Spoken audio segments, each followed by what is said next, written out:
Hi, my name is Trey Williams.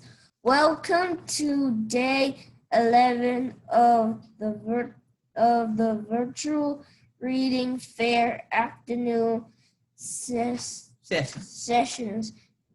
Please enjoy. Thank you. And I'm Meredith McGee, the chair of Community Library, Mississippi, and also a member of the Learning Tree Book Club. Thank you, Trey, for the introduction. I'm Lynette Stafford, Greenville, Mississippi. Trey's Gigi. Hello, I'm Dr. Janice Neal Vincent, retired university professor, performance artist. Hi, my name is Sharon Gillette, and I am Trey's auntie, and I'm in Detroit, Michigan. Okay, so Janice, you want to read for her? Or Lynette? Okay, I'll read first. Okay.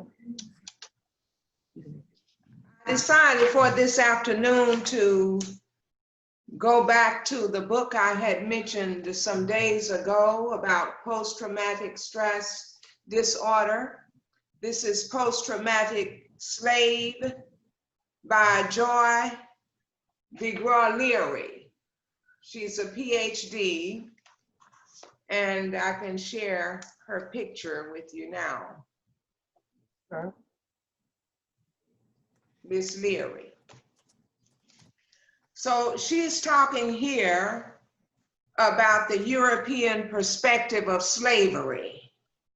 And she cites an excerpt as she mentions James Madison and what was going on during the time, the 1600s, when the folks were talking about us and making us 3/5 of a person and struggling within their own consciences about their acts, but at the same time, determined to hold us into subjugation. So I come to this particular excerpt. Virginia led the way in enslavement of people of African heritage when in 1660, it made them servants for life, forbade intermarriage with whites, and gave children born of African descended women the status of their mothers. Although there were some religious qualms about making Christian slaves, in 1667, it was decreed that conversion to Christianity would have no bearing on slave status. Slavery as practiced in North America was a response to the Protestant religio-economic dictum that wealth demonstrates morality, and to the even older dictum of fear and hatred of outsiders. Because Africans did not worship the Christian God, their lives were insignificant compared to the mandate of wealth for their masters. Slavery was not for the most part seen as evil at all, but almost a morality, since it protected slaves from destitution, put them to work, and led to wealth for God's chosen. These beliefs created a system of slavery unequaled in brutality and gave rise to the American brand of racism.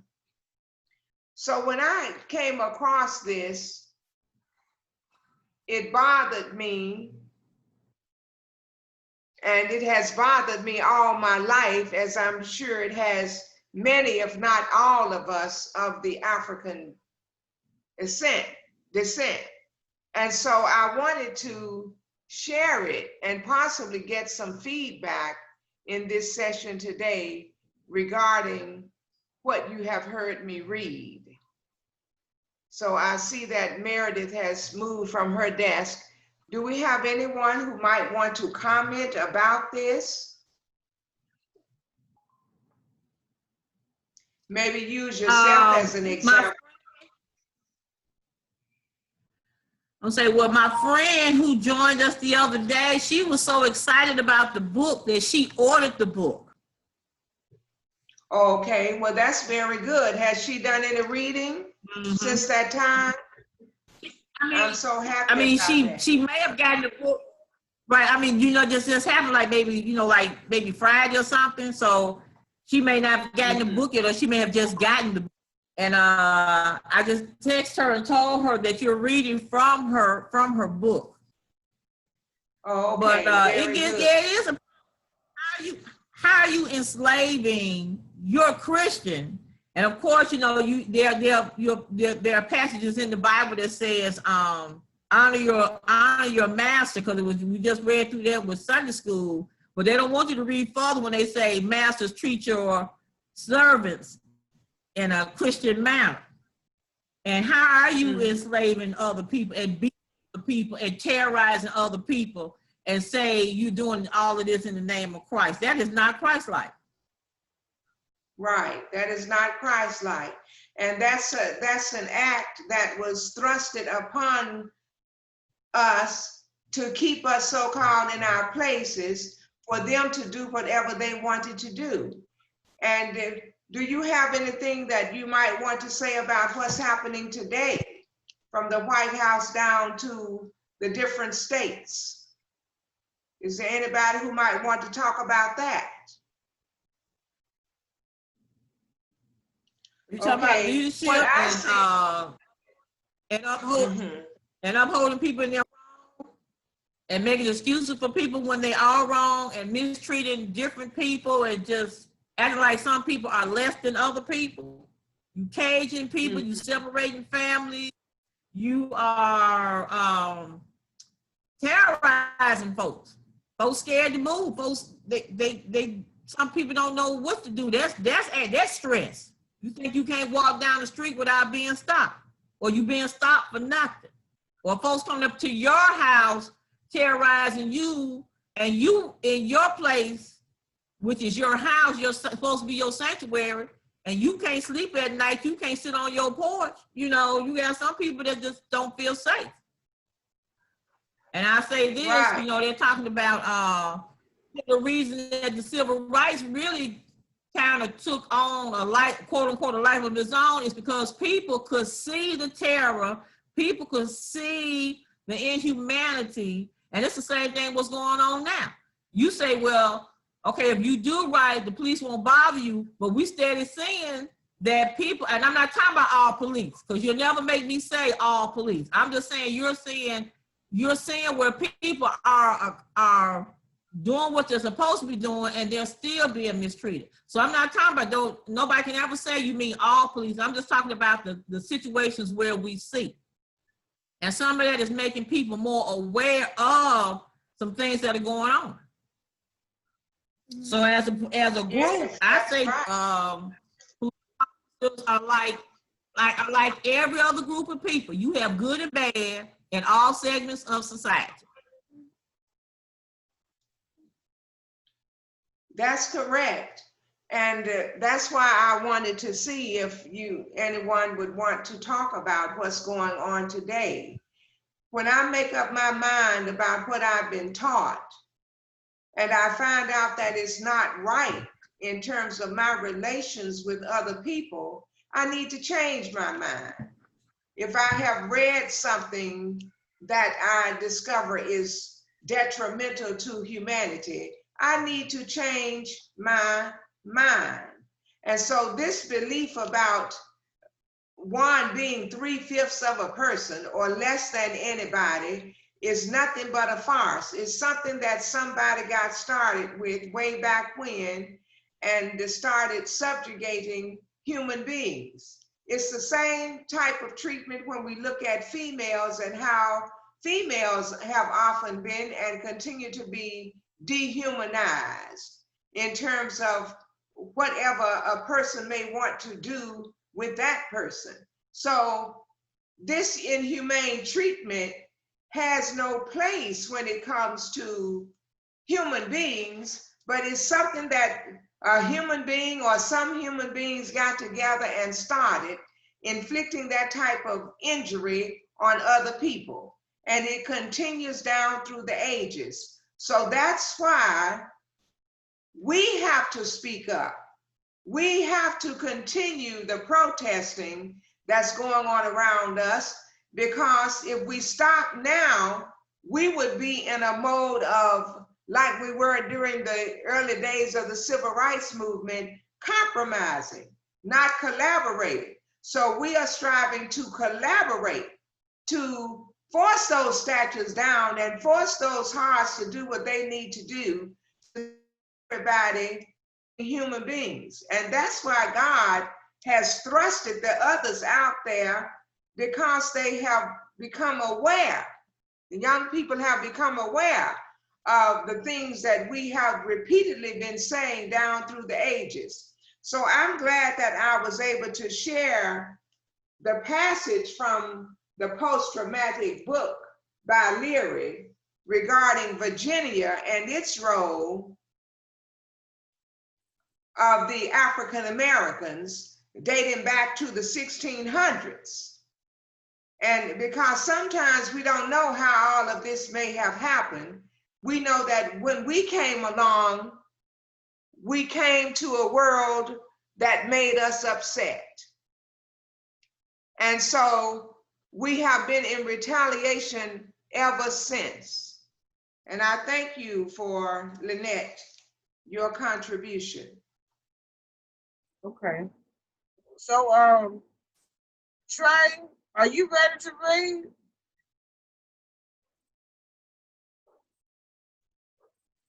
Yes, ma'am. Okay. Now, tell us what you're reading. Part 3 of the King of Kindergarten. Oh, that's part 3? Yes. Okay, you read 1 and 2 parts. Very good. I read 3 or 2.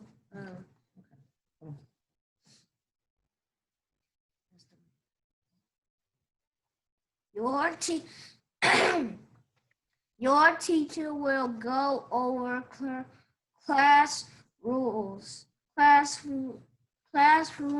rules, and You're welcome. you're all Discuss.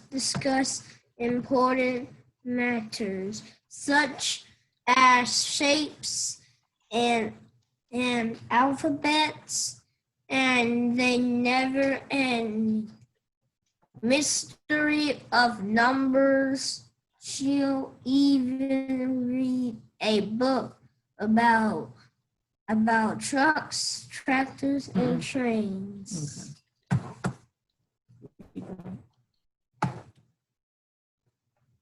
Woo! Will. Woo! It sounds like a lot, but you're the king of kindergarten. Piece of cake. So he's picking back up where he left off this morning. Because I don't even remember anything now. I don't remember anything now. Okay. You will show your bravery Bravery, right? at Recess.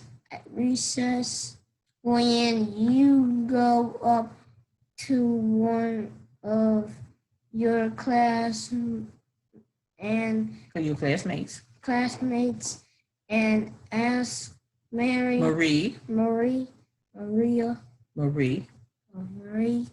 do you want to play with me?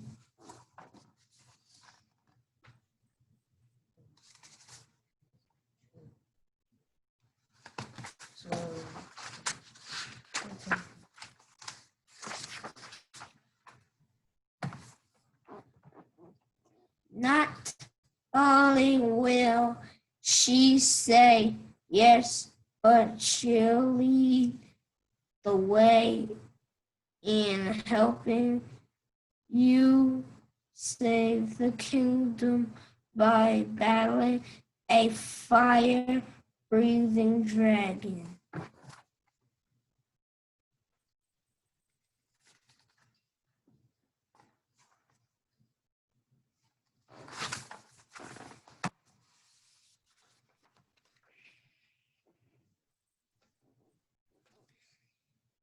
And then, oh, and What's up?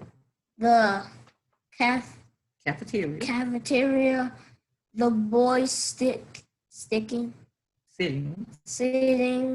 next to you will be missing draw Dessert. dessert. You'll have packed No, not packet. Packed. your favorite chocolate pudding with an Extra. extra cup. You go.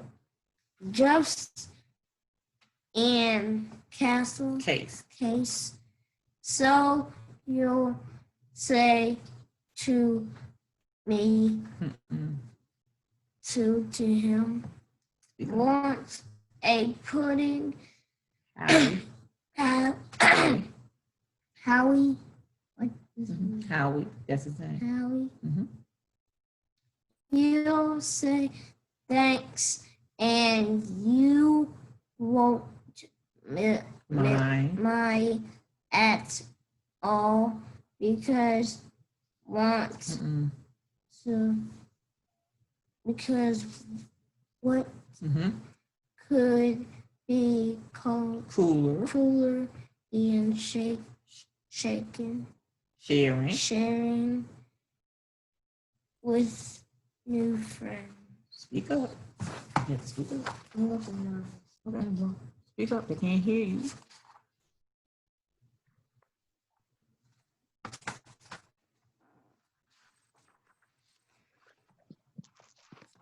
After your royal rest, Mhm. well, You you'll arrive. arrive to sing and dance and bop to the A rhythmic. rhythmic beat. And Trey had a royal rest between sessions today. That was him. Nah, I'm not royal anymore. I'm just a king. Oh. A voice Okay. master, a voice leader. The day will be on your. The day will be one you'll never forget. At the end of it, your teacher will wish you all a Magnificent. magnificent evening and Bid. bid you Farewell. farewell Until until dawn. Dawn. till dawn. That's the next I day. will draw. Let me draw. Hold on.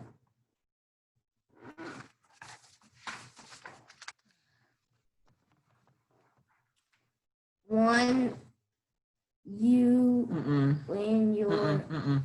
on your way back home, you'll think of all the things you can't Wait. wait to tell your parents.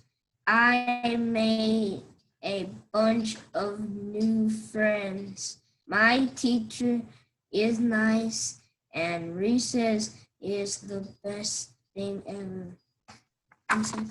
Recess. Yes, you did. Recess is my favorite. You can say it. And I-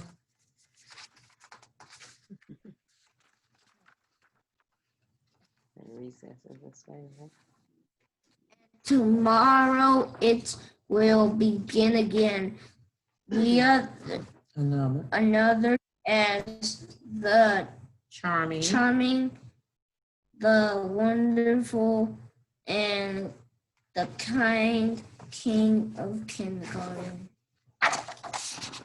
And that, my dear friends, is the end of the story. Tell what you Very said about me. good. Very good. Okay, can you give us a summary of, you read 3 different parts of the King of What was your Kindergarten. comment?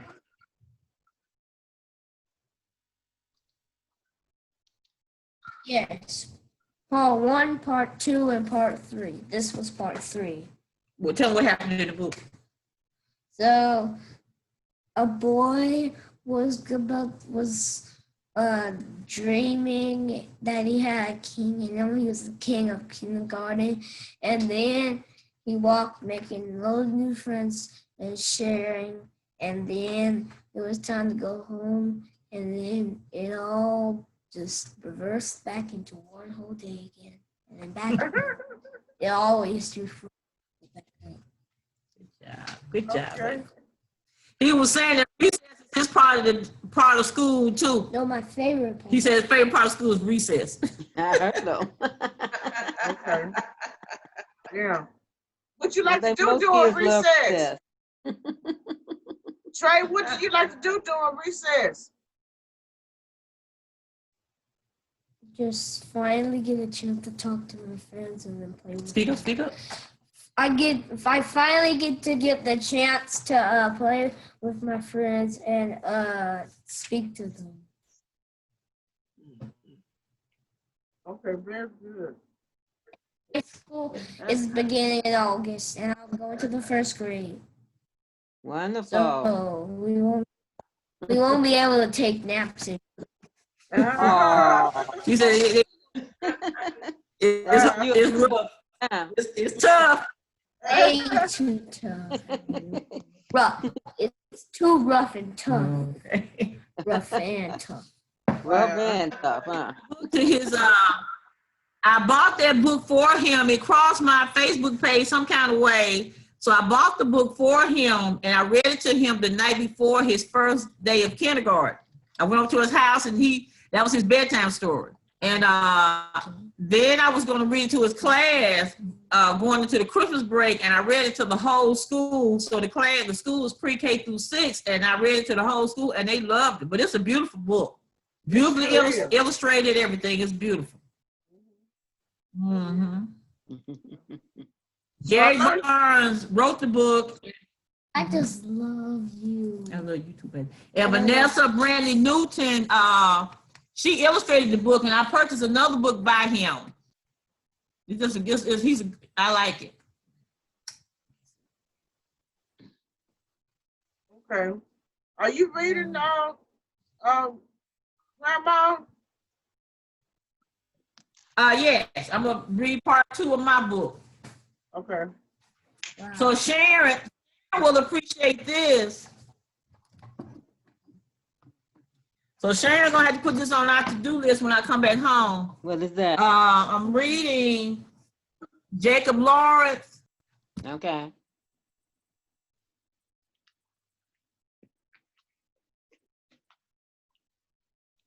I'm sorry. I'm reading about, I said Sharon will appreciate. Is that about a movie star? Ma'am? Jacob Lawrence? No, not him. I know who you're talking about. No, ma'am. I know who you're Okay. talking about, but that's not him. And he has works in the Detroit Institute of Art. So the next time we come home, we'll just have to make a field trip and go to the Detroit Institute of Art and see some of his work. Okay. He's an artist during Harlem Renaissance period. Okay. So artists who help run neighborhood art programs in Harlem could see right away that Jacob Lawrence had unusual talent. They knew how serious and hardworking Jacob was, and they helped him as much as possible. But Jacob Lawrence learned about art mostly on his own. He read lots of art books and listened to older artists discuss their work.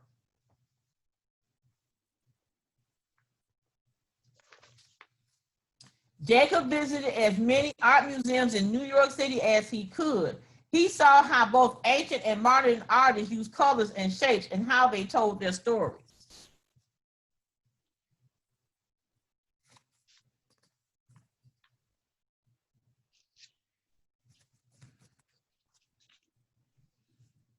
While Jacob was studying art, he also became interested in African American history. A history teacher suggested that Jacob see a special exhibition of African sculpture at the Museum of Modern Art. It was an important trip for Jacob. He was fascinated by how much expression and power there was in the faces of the sculptors. Jacob was inspired by these mysterious statues and tried to show the same kinds of expression in his own mask-like faces.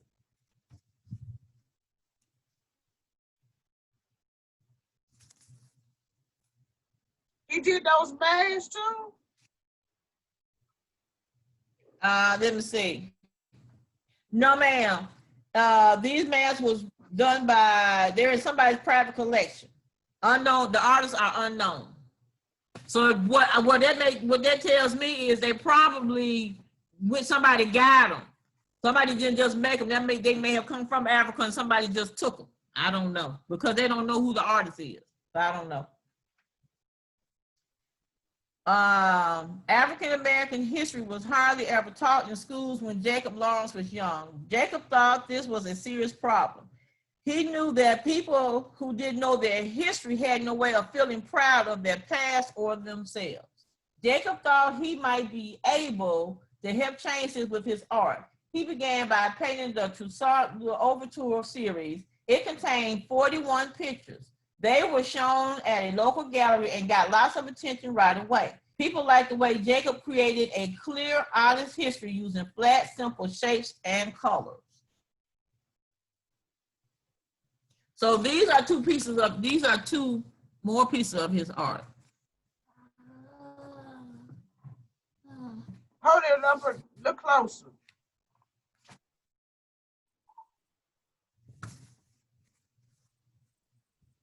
Okay. And the other page.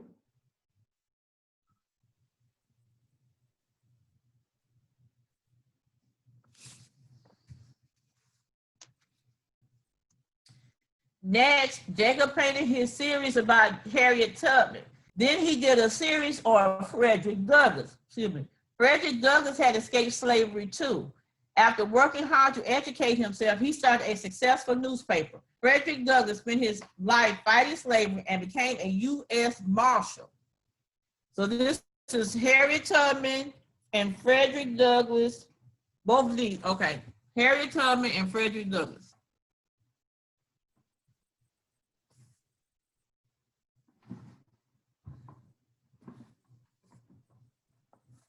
Which one is Freddie Douglass? On the horse? Or... These two. Oh, both of them. Right, and this is Harriet Tubman. He did series on Harriet Tubman and series on Frederick Douglass. Just like let me see. Now I can stop there and finish up tomorrow, or I can go ahead and finish up today. How many pages you got? About 3 or 4. They're short. Okay, you go ahead. I can finish up. Okay, hold on. Now, remember this from the other day. One of Jacob's most popular series was the Migration series. I'm trying to see if I see that book still on my table. It's made up of 60 paintings. It was different from his other series because it was about a historical event that happened during Jacob's lifetime. And remember, we talked before about the Great Migration. Yeah. Oh, it's a nice picture. Sharon, where did your people come from? Sharon, where did your people come from? My family is mostly down there in Georgia. Okay. They like and my grandfather is from Cuba on my father's side. I didn't know that. I'm trying to get to Cuba. I am too. Oh, Sharon, now. There's a friend of mine. We were talking about going to Cuba, and then everything got shut down. Okay. Yeah, that's when I told you that my grandfather is from Cuba. Me and one of my cousins was trying to go, but we hadn't made the plans up yet. Especially Corona came in here. We don't know when we going. No, that's true. Because remember, we talked about the Great Migration here with Jacob Lawrence. Okay. That was an early That's book I very read. good work there. You finished the 3 pages? Okay. No, I have a couple more. Okay, go I'm ahead. sorry. The Migration Series tells the story of thousands of African American families who left their homes in the southern United States and traveled north to cities like Chicago, Pittsburgh, and New York. Although slavery had ended years before, many Black people were still treated badly in the North. Black families traveled north to look for jobs and for a better life. In this series, Jacob showed how families lived in the South before moving north. He told of the hopes and struggles they had during their journey and what happened when they arrived north. Talking about the Great Migration. The Black migration was the largest group of people ever to move from one part of the United States to another. It's an event in American history that hardly anyone noticed was happening. Jacob Lawrence was one of the few people who recorded this important part of history. Jacob painted all 60 pictures of his series color by color at the same time. He wanted each painting to have a similar look. Jacob's wife, Gwen, helped him with the huge job. Gwen was an artist also. Okay, about 3 more pages. By the time Jacob Lawrence was 32 years old, he had become a very successful, well-known artist, but a strange thing happened. Instead of being happy about it, Jacob started feeling terrible. Suddenly, he started wondering if he really had any talent or if maybe he had just been lucky. Most of his artist friends weren't doing nearly as well as he was. This bothered him so much that he became nervous and depressed. Jacob decided to enter a hospital to treat his problem. After a few months, he felt better than ever. While he was in the hospital, Jacob painted scenes of other patients and activities around him. Jacob Lawrence went on to make paintings, prints, and giant murals. Workers were among his favorite subjects. He liked to show how builders cooperate to make things that are useful and important. This is what Jacob Lawrence hoped could happen everywhere, no matter what a person's job might be.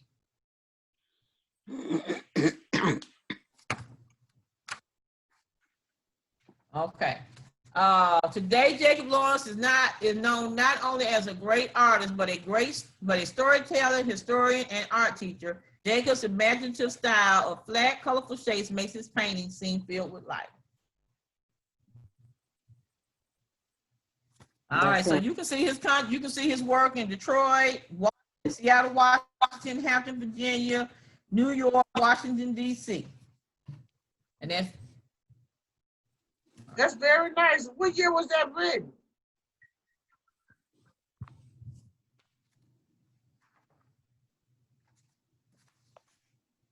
Okay, 99. This book was in 1999.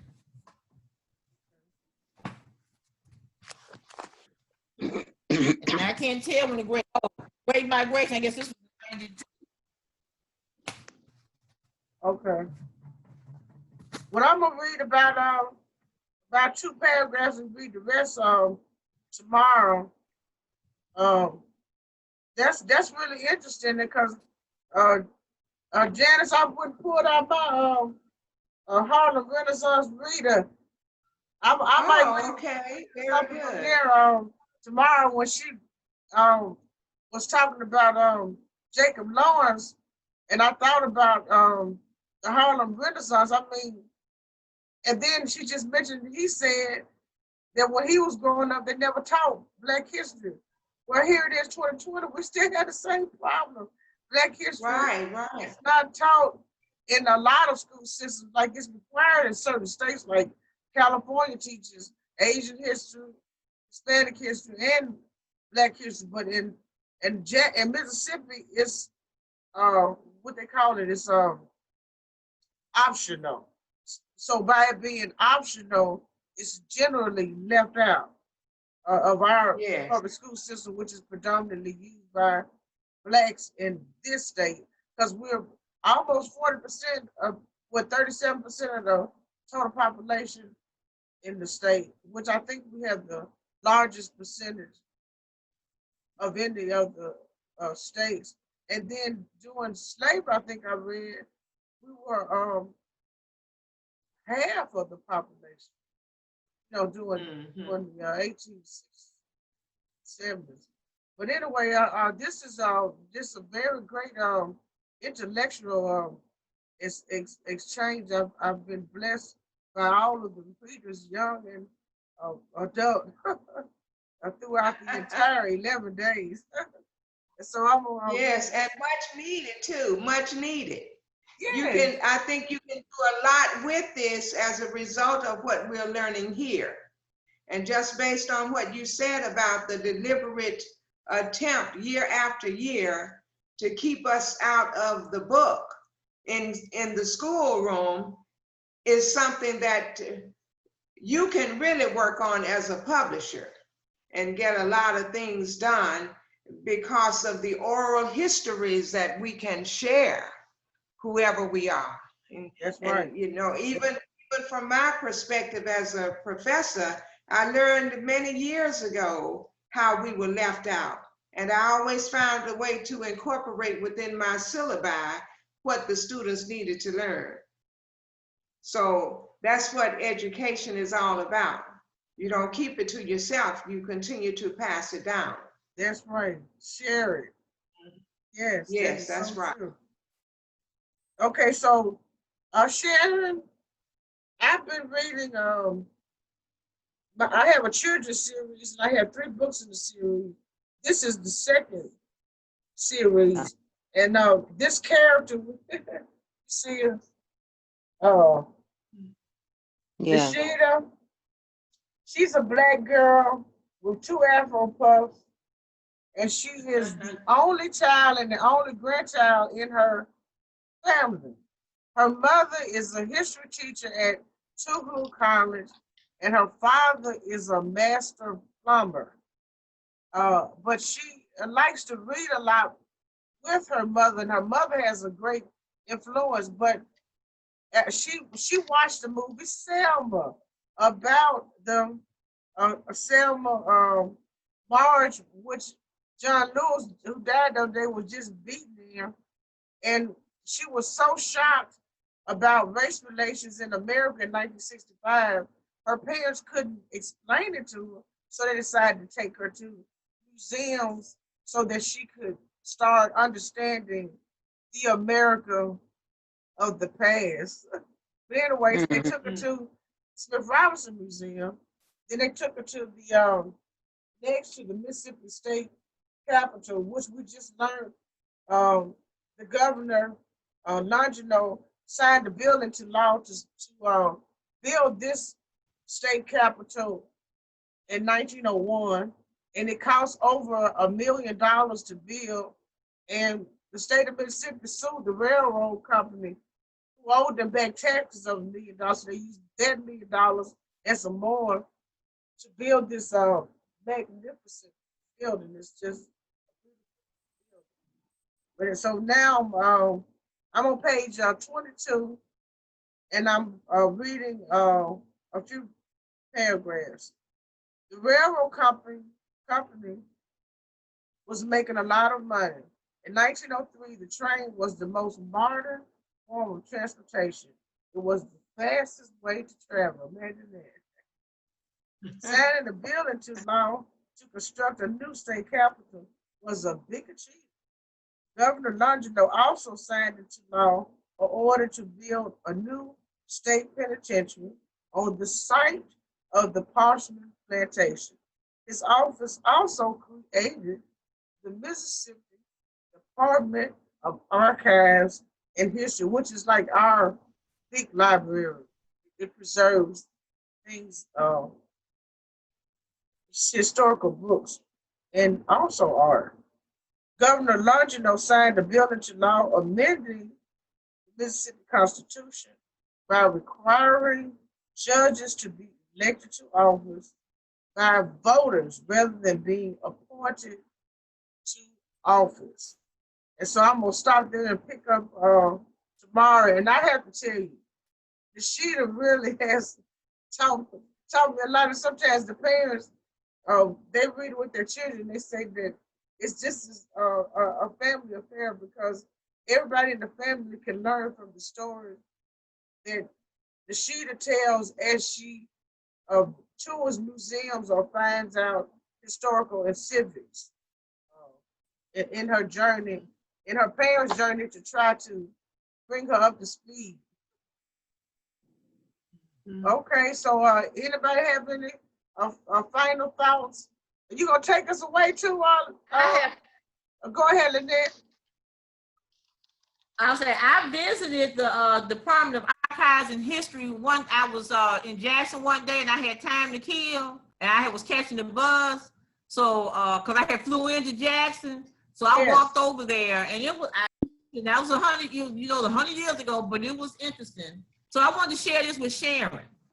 Sharon, this is the Nishida book that Meredith is reading from. Right. Trey has his own library going on. And this is another book, another Nishida book. Okay. I see it. And another. All right now.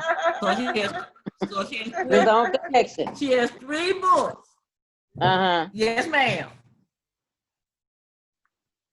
That's wonderful. Well, okay, it's been another great session. Trey, you gonna take us out? You got your statement written? He ready. And the next one is tomorrow at 11 in the morning. Right. Hold up. One jolly good second. Okay. And talk loud. Thank you for joining us today. Please join us at 11 a.m. current Central Time. Thank you. Thank you. Wonderful, Trey. Good job. All right. See you guys later. I'm going to upload our video to YouTube. Bye. Bye-bye. Bye-bye. Bye-bye. Everybody have a great day. Okay, you too. Thank you. All right. Thank you. Bye-bye. Bye-bye. Bye-bye.